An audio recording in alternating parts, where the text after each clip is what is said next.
Toujours, l'heure est à la prolongation du scrutin législatif. L'Observateur parle de guerre de siège devant les 7 sages. Benno Bokk Yakaar veut l'annulation du vote de Touba. Manko Taxawu Sénégal demande l'annulation du vote de Dakar.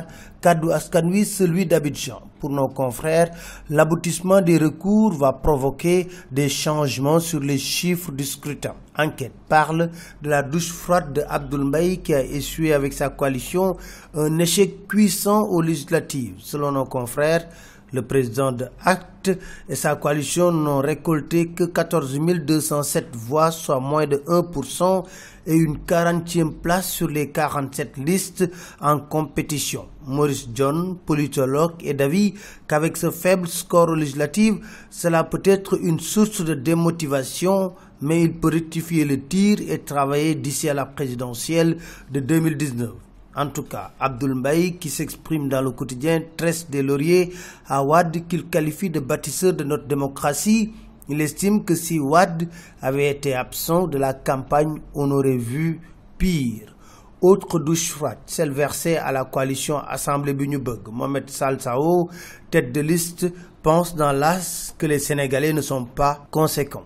Abdoulaye Baldé, battu à Ziguinchor, brise le silence dans l'Observateur et déclare « Rien ne pourra me détourner de mon ambition présidentielle ». Dans Vox Populi pur, révélation de ces législatives, revendique le statut de chef de l'opposition. Et dans le quotidien, El Hadji Issa Sall, leur tête de liste, avertit « Nous n'allons pas nous ranger derrière Khalifa ». Justement, parlant de Khalifa Sall, le régime de Macky Sall continue de l'isoler. Et c'est Idrissa Seck qui en fait les frais.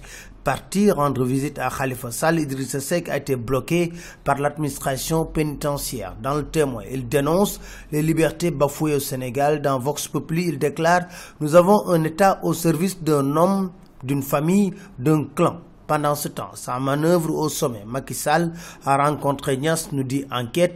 L'AS révèle que l'Assemblée sera installée à la fin du mois. Mais Macky prend ses congés demain, en laissant derrière lui un pays en proie à des dérives ethnicistes. L'Observateur nous dit, face au doyen des juges, Penda Ba, l'insulteuse de Facebook, a présenté ses excuses, mais elle a été placée sous mandat de dépôt. Pour Ami Collégien, c'est le retour de parquet. Elle fera face aux juges ce mardi. Vox Populi constate une explosion de vidéos et audios injurieux sur les réseaux sociaux. Si Ami Collé, Penda Ba et Bara Fall sont mis hors d'état de nuire, Assane Diouf est devenu le nouvel ennemi public numéro 1, écrit Vox Populi. C'est un Sénégalais vivant aux États-Unis qui excelle avec des messages incendiaires et insultes extraordinaires. Les sociologues se prononcent sur ces dérives. Pour Ali Khoudia Diaw, les Sénégalais d'aujourd'hui sont préparés à la violence. Djibi Diakhaté estime que la sanction communautaire s'est considérablement fragilisé. Parlons de Iba Der. Le quotidien parle